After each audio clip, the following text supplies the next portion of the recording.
nggak cuma benerin rambut tapi dia benerin sesuatu jadi itu biasanya orangnya kemungkinan besar satu dia ragu dengan apa yang dia mau sampaikan. Dia kan mesti yakinin kan gue penampilan gue baik atau enggak gitu kan, itu satu. Hanya kemudian di sisi yang lain karena ada sesuatu yang sebenarnya dia coba mau covering up gitu kan. Berarti kalau ada orang yang nggak cukup pede gitu kan ya, mau ketemu orang suka pelatihannya suka ketemu. Kalau orang pede ya sudah, saya nggak perlu bener-benerin ini ya, pasti ini baju gue udah bener apa enggak, ini penampilan saya udah cantik atau belum gitu ya, kira-kira sih arahnya seperti itu. Aduh deh, bisa detail lagi nggak Pak? Maksudnya dilihatin dari maksudnya apa ya, gerak-gerik bicaranya dia, terus mimik wajahnya dia ini gitu, urat ininya dia tuh terlihat seperti gimana Pak? Ya, kalau kita lihat ini, ya. Ini ketika dia lihat apa namanya?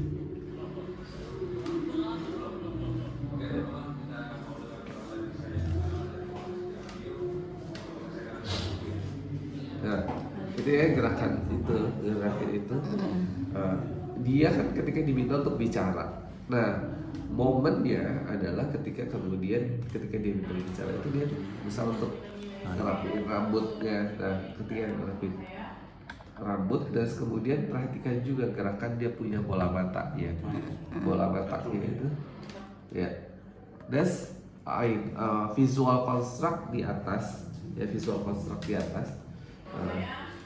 Kalau orang yang pernah biasanya ngalamin sesuatu, ada yang namanya visual remember. Visual remember itu biasanya sudut kiri atas. Tapi kalau diperhatikan, dia punya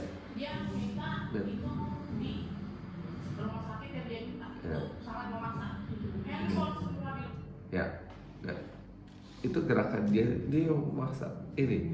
Nah, itu kan ada persepsi yang sangat dimungkinkan atau persepsi yang dia tangkap ketika ada di situasi itu.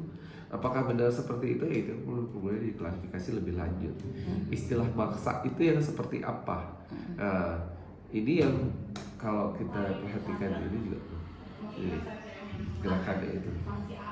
Nah, ini kan terus kemudian dia ini dia kayak sebel, nggak nyaman gitu. Nah itu yang kalau ibu-ibu kan kalau kayak ini nah itu kan ya kayak itu. Terlihat orangnya berkarakter temperamen atau lebih cenderung untuk lebih temperamen dan impulsif. Dan kalau ada sesuatu yang dia nggak suka, dia kan dare gitu ya. Itu aja sih.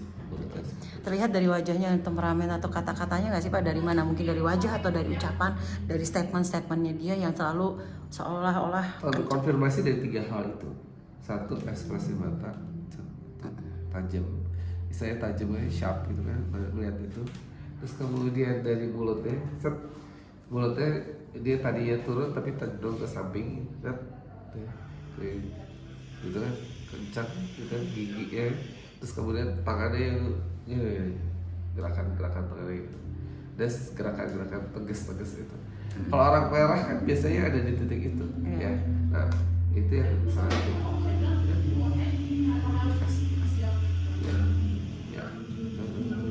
dengan cara menggabungkan tubuh ya. Dan intensitas ya. Sifat seperti ini tuh seperti apa sih Pak? Bisa dibilang dikategorikan sifat orang yang ada emosi kah, temperamen kah, naik turun emosionalnya yang mungkin ada tekanan dari apa, gimana Pak? Ya, orang biasanya kalau ada sesuatu yang nggak pas, nggak pada tempatnya, pasti dia akan naik marah sampai ke sudah bisa itu. Yang kedua bisa jadi juga karena ada selain sesuatu yang menekan, bisa jadi kalau misalnya orang lapar itu juga bisa marah, gampang marah. Atau hal lain lagi ketika dia tidak merasa diperhatikan, orang juga berusaha untuk mencari perhatian, itu bisa jadi dengan bentuknya disampaikan dengan marah gitu kan ya. Atau dia ada kehilangan sesuatu, itu juga dia akan cenderungnya emosionalnya akan naik gitu ya. Bisa dikategorikan dia apa nih Pak? Kalau yang ini rasa-rasanya dia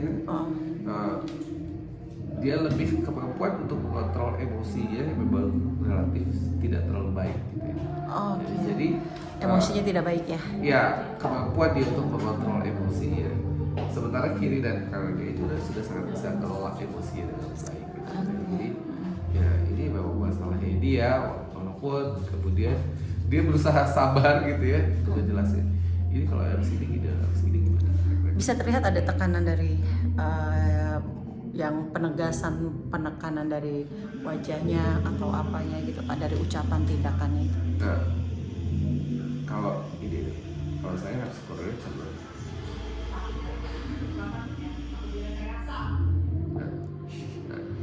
itu kan takut direkayasa gitu kan. Ini sekarang berusaha penekanannya karena bisa jadi pesan itu yang mesti disampaikan gitu. Jadi ketika dia hafal, ketika dia tahu bahwa bagian ini harus disampaikan, nah itu yang dia tekankan. Jadi titik-titiknya kamu sampai di dia, sampai di dia. Kan biasa aja, karena saya nggak mau misalnya ini adalah sesuatu nanti yang kemudian bisa direkayasa. Saya nggak suka itu, kan bisa begitu ya. Nah, tapi kemudian dia kan lebih ke tinggi, kencang, terus kemudian besar. Terus hyperbol kalau bahasa ini.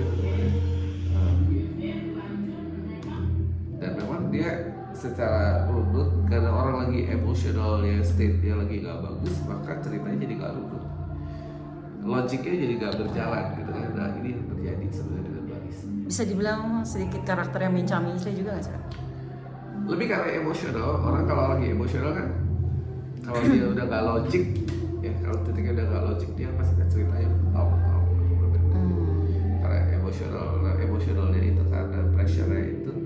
Yang kedua karena dia harus berhadapan dengan teman-teman wartawan yang begitu banyak yang ngeliput, buat dia itu pressure juga loh ya.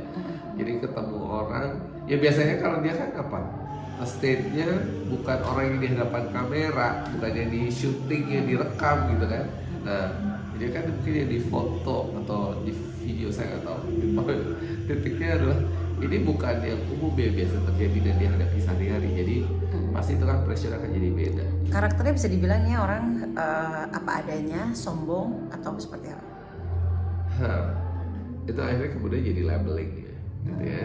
Nah, kemudian di titik ini ya bisa sampai saya gitu ya. Jadi fokusnya lebih ke saya, fokusnya lebih ke masalah gue gitu kan ya. Jadi isunya di gue nih gitu kan, gue yang apa jadikan korban, gue yang tidak diperhatikan, gue yang ini hanya kemudian jadi bias. Kenapa? Karena ada masalah yang jauh lebih besar sebenarnya, yaitu posisi untuk